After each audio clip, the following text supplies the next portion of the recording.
안녕하세요. 김성길 목사와 함께하는 GTS 말씀 묵상 시간입니다. 오늘도 세상은 복잡한 일들이 많지만 묵상을 통해서 얻어지는 성령의 감동과 주님의 주시는 은혜의 힘을 가지고 오늘도 세상을 승리할 수 있기 바랍니다. 오늘은 세 번째 주간의 넷째 날 묵상을 하겠습니다. 넷째 날 주제는 하나님 마음 느끼기입니다. 하나님 우리 아버지, 예수님 우리 주님, 살아계시는 분들이고 인격을 가지신 분들입니다.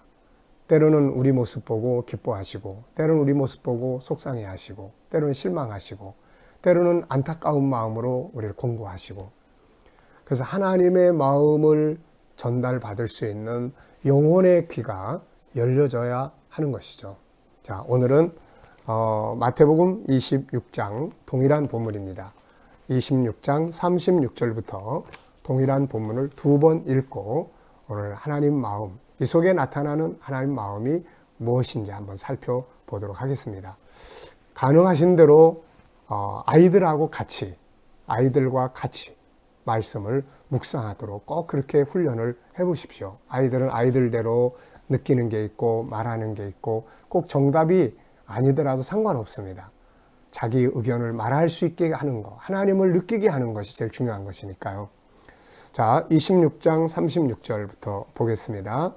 이에 예수께서 제자들과 함께 겟세마네라 하는 곳에 이르러 제자들에게 이르시되 내가 저기 가서 기도할 동안에 너희는 여기 앉아 있으라 하시고 베드로와 세베대의 두 아들을 데리고 가실새 고민하고 슬퍼하사 이에 말씀하시되 내 마음이 매우 고민하여 죽게 되었으니 너희는 여기 머물러 나와 함께 깨어 있으라 하시고 조금 나아가서 얼굴을 땅에 대시고 엎드려 기도하여 이르시되 내 아버지여 만일 할만하시거든 이 잔을 내게서 지나가게 하옵소서. 그러나 나의 원대로 마시옵고 아버지의 원대로 하옵소서 하시고 제자들에게 오사 그 자는 것을 보시고 베드로에게 말씀하시되 너희가 나와 함께 한 시간도 이렇게 깨어 있을 수 없더냐.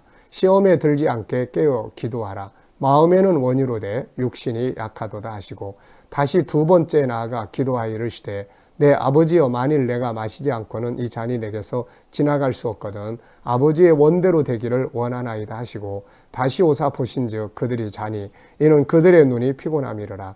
또 그들을 두시고 나아가 세 번째 같은 말씀으로 기도하신 후 이에 제자들에게 오사 이르시되 이제는 자고 쉬라. 보라 때가 가까이 왔으니 인자가 죄인의 손에 팔리느니라. 일어나라 함께 가자. 보라 나를 파는 자가 가까이 왔느니라. 말씀하실 때 12 중에 하나인 유다가 왔는데 대제사장들과 백성의 장로들에게서 파송된 큰 무리가 칼과 몽치를 가지고 그와 함께 하였더라. 예수를 파는 자가 그들에게 군호를 짜 이르되 내가 입맞추는 자가 그이니 그를 잡으라 한지라. 곧 예수께 나와 랍비여 안녕하시옵니까 하고 입을 맞추니 예수께서 이르시되 친구여 네가 무엇을 하려고 왔는지 행하라 하신대 이에 그들이 나와 예수께 손을 대어 잡는지라. 예수와 함께 있던 자 중에 하나가 손을 펴 칼을 빼어 대제사장의 종을 쳐 그 귀를 떨어뜨리니 이에 예수께서 이르시되 내 칼을 도로 칼집에 꽂으라. 칼을 가지는 자는 다 칼로 망하느니라. 너는 내가 내 아버지께 구하여 지금 12군단 더 되는 천사를 보내시게 할 수 없는 줄로 아느냐. 내가 만일 그렇게 하면 이런 일이 있으리라 한 성경이 어떻게 이루어지겠느냐 하시더라. 그때 예수께서 무리에게 말씀하시되 너희가 강도를 잡는 것 같이 칼과 몽치를 가지고 나를 잡으러 나왔느냐. 내가 날마다 성전에 앉아 가르쳤으되 너희가 나를 잡지 아니하였도다. 그러나 이렇게 된 것은 다 선지자들의 글을 이루려 함이니라 하시더라. 이에 제자들이 다 예수를 버리고 도망하니라. 아멘. 한 번 더 보겠습니다. 자, 읽으실 때 깨달아지는 것은, 영감을 얻는 것은 바로바로 기록해 보십시오. 이에 예수께서 제자들과 함께 겟세마네라 하는 곳에 이르러 제자들에게 이르시되 내가 저기 가서 기도할 동안에 너희는 여기 앉아 있으라 하시고 베드로와 세베대의 두 아들을 데리고 가실새 고민하고 슬퍼하사 이에 말씀하시되 내 마음이 매우 고민하여 죽게 되었으니 너희는 여기 머물러 나와 함께 깨어 있으라 하시고 조금 나아가서 얼굴을 땅에 대시고 엎드려 기도하여 이르시되 내 아버지여 만일 할만하시거든 이 잔을 내게서 지나가게 하옵소서. 그러나 나의 원대로 마시옵고 아버지의 원대로 하옵소서 하시고 제자들에게 오사 그 자는 것을 보시고 베드로에게 말씀하시되 너희가 나와 함께 한 시간도 이렇게 깨어 있을 수 없더냐. 시험에 들지 않게 깨어 기도하라. 마음에는 원이로되 육신이 약하도다 하시고 다시 두 번째 나아가 기도하여 이르시되 내 아버지여 만일 내가 마시지 않고는 이 잔이 내게서 지나갈 수 없거든 아버지의 원대로 되기를 원하나이다 하시고 다시 오사 보신즉 그들이 자니 이는 그들의 눈이 피곤함이로라.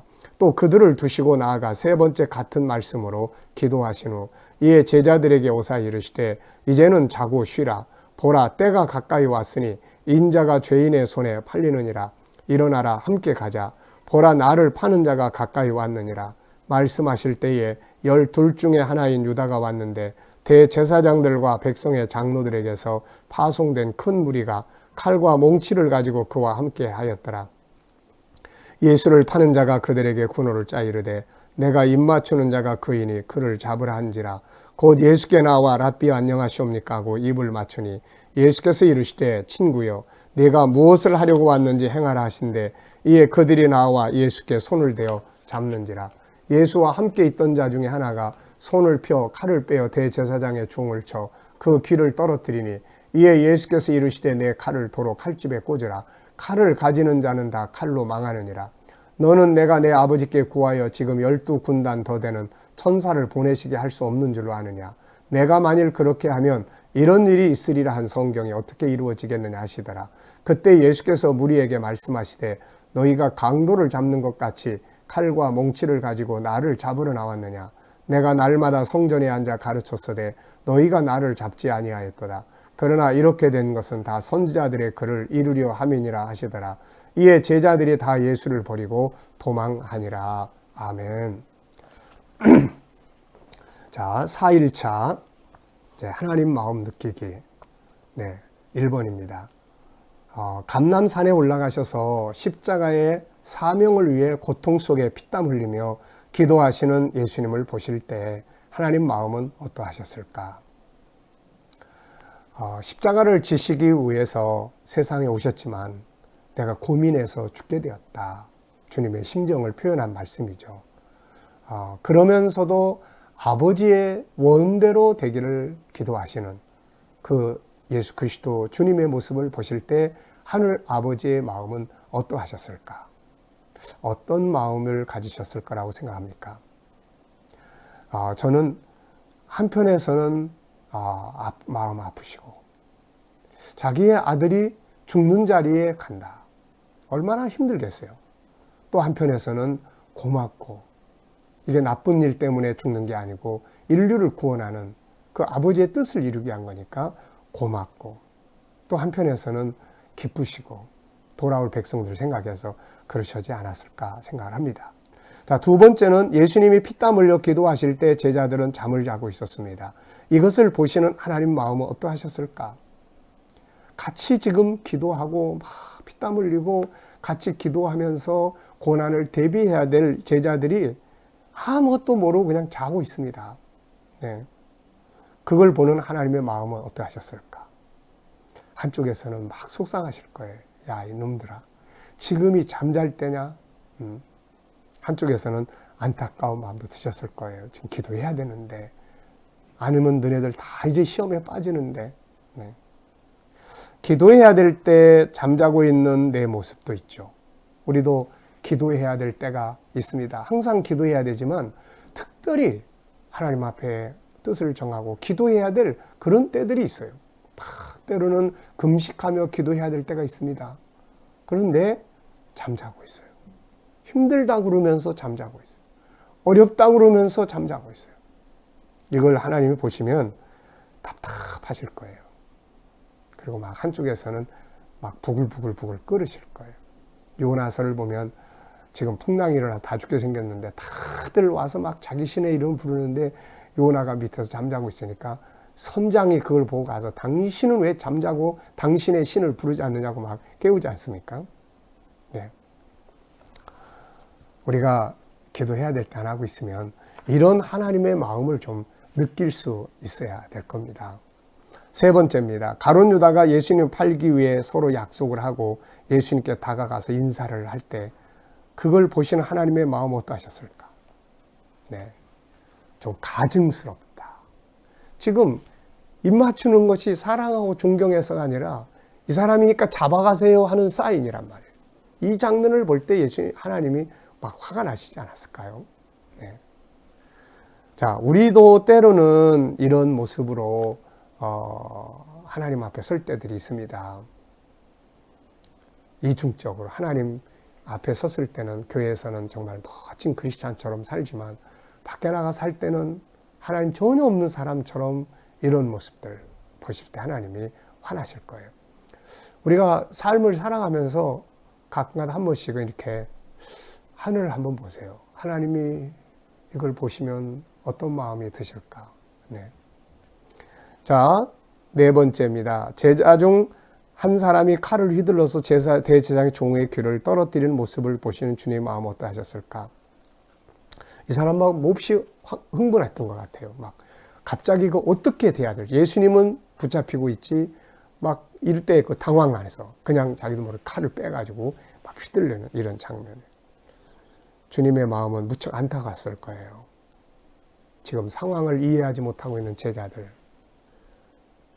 세상 말로 말하면 물정 모르고 덤벙대는. 네. 자, 다섯 번째는 주님이 잡혀가실 때 제자들은 모두 그를 다 버리고 도망갑니다. 이것을 보시는 하나님의 마음은 어떠하셨을까? 아들은 붙잡혀가고 그와 함께 했던 제자들은 다 버리고 도망갑니다. 참 하나님의 마음이 나중에 물론 다시 다 돌아오겠지만은 그걸 보실 때 너무 속상하실 거예요. 안타까우실 거예요. 우리가 때로는 하나님 앞에 서서 해야 될 일들을 내버려 두고 막 세상 일에 매여가지고 하나님의 역사들을 놔두고 그쪽으로 가버리면 그걸 볼 때 하나님 마음이 굉장히 속상하시지 않을까 싶습니다. 그러면서 야, 너 그러면 안 돼. 너희들 어디가 지금 함께 이해해야 되는데 어디 가는 거야. 그런 하나님의 마음이 느껴질 수 있고 전달될 수 있어야 될 거예요. 자기를 버리고 도망가는 제자들을 볼 때 주님의 마음은 어떠하셨을까? 참 슬펐을 거예요. 씁쓸했을 겁니다. 물론 아시죠? 그들이 지금 어떤 마음을 가지고 따라오다 이렇게 됐는지, 그리고 나중에는 다 돌아와서 순교의 제물도 되고 다 아시죠? 그러나 그 현실 앞에서는 자기를 배신하고 다 도망가는 사람을 볼 때 마음이 아프셨을 겁니다. 자, 여러분, 누군가가 나를 배반하고 떠나본 경험이 있나요? 뭐 그렇게 믿었던 사람들이, 함께 했던 사람들이 어느 날 나를 다 떠날 때, 그때 마음이 어떤가요? 아마 누구나 다 겪어봤을 거예요. 때로는 아픔, 슬픔, 속상함, 어떻게 그럴 수 있나, 원망도 있지만 또 때로는 미안함도 있어요. 내가 좀 더 잘했어야 되는데 하는 그런 미안함도 있고. 자, 세상은 항상 그렇습니다. 그래서 우리가 그런 일을 우리 스스로가 해서는 안 되지만, 그러나 이런 일을 당할 때 세상은 다 그렇다는 것. 사람의 마음은 다 어쩔 수 없다는 것. 다 자기의 유익을 추구하게 살잖아요. 그러니까 자기에게 안 맞으면 떠날 수 있다는 것. 그게 뭐 자식도 그럴 수 있는 거고, 형제도 그럴 수 있는 거고, 친구도 그럴 수 있는 거고. 그러니까 그런 상황을 만났을 때 내가 마음에 깊은 상처받지 않도록 자기 방어의 능력을 강화시키는 게 아주 중요합니다. 그래, 사람은 다 그래. 나도 그런데 뭐. 그러면서 이때 주님을 더 의지하고 바라는 게 더 중요하죠. 자, 내가 주님을 멀리하고 있을 때나 그분을 피해서 다른 길로 가고 있을 때 이것을 보시는 주님의 마음은 어떠하실까? 내가 지금 멀어져 있어요. 주님에게서 떠나 있어요. 말씀에서, 사명에서 그렇게 열심을 다하던 영적 자리에서 멀리 가 있어요. 이 모습을 볼 때 주님의 마음은 무척 안타까우면서 야, 일어서라. 야, 왜 그러고 있어? 다시 힘을 내. 이렇게 말씀하시지 않을까 싶습니다. 여섯 번째입니다. 나의 삶의 모습을 보시는 하나님 마음은 어떠실까? 오늘 지금의 나를 보실 때는 어떤 마음이 드실까요? 기뻐하실까요? 속상해 하실까요? 안타까워 하실까요? 네. 자, 내게 하시고 싶은 말씀이 있다면 무엇일까요? 저는 이렇게 적어봤네요. 사랑하는 아들아, 끝까지 흔들리지 말고 달려가다오. 여러분들에게는 하나님 아버지께서 무슨 말씀을 하시고 싶어 하실 것 같습니까? 한번 생각해 보시고 써보십시오. 자, 본문 정리하면서 감사한 것은 뭔가?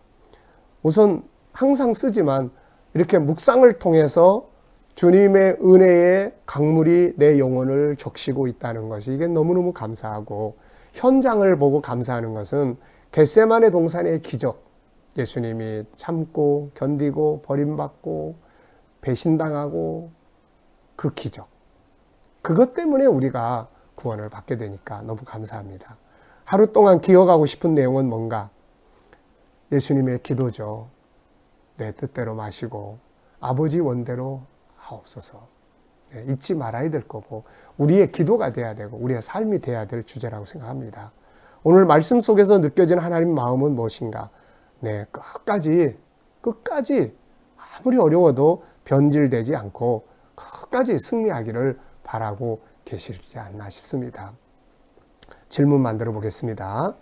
여러분, 질문 많이 만들어 보세요. 제가 오래전에 초등학생하고 상담하는 가운데 그 수학 점수가 떨어진 아이하고 상담을 하게 됐는데, 그때 제가 아이에게 자네가 목사님이 10가지 질문을 해서 10가지 질문만 네가 답을 잘하면 다시 원상복구 될 수 있어. 근데 10가지 질문을 통해서 다시 원상시킨 경험이 있습니다. 질문이라는 건 참 좋은 거예요. 그래서 질문을 많이 만드세요. 많이 만드는 훈련하세요. 아이하고 어디 나가도 그 나간 자리에서 오늘 내가 이 아이한테 10개의 질문을 해야 되겠다라고 해서 한번 만들어보고 사용해보세요. 그러면 아이의 재능이 개발이 되는 거예요. 자, 2가지 질문 전 썼습니다. 대제사장과 장로들이 보낸 사람들은 왜 칼과 몽치를 들고 왔을까? 예수님이 무서웠을까? 두려웠을까? 뭐 때문에 그렇게 막 칼 들고 몽치 들고 막 그야말로 강도를 잡으러 오는 것 같이 그랬을까? 둘째, 제자들은 왜 이 긴박한 상황에서 잠을 자고 있었을까? 그 결과는 어떻게 나타났는가? 자, 이제 오늘 묵상을 통해서 얻어진 영감, 말씀들이 무엇입니까? 마음에 두시고 그것을 의지해서 오늘 세상을 이기시기 바랍니다. 자, 기도하고 마치겠습니다. 주님, 감사합니다. 오늘도 묵상을 통해서 주님의 은혜의 강물이 내 영혼을 적시고 내 영혼을 치료하게 하시고 용기를 주심을 감사합니다. 오늘도 우리 모든 성도들 이 묵상을 통해서 얻어진 귀한 영감과 말씀을 가지고 이 험난한 세상을 다스리며 승리하게 하여 주시옵소서.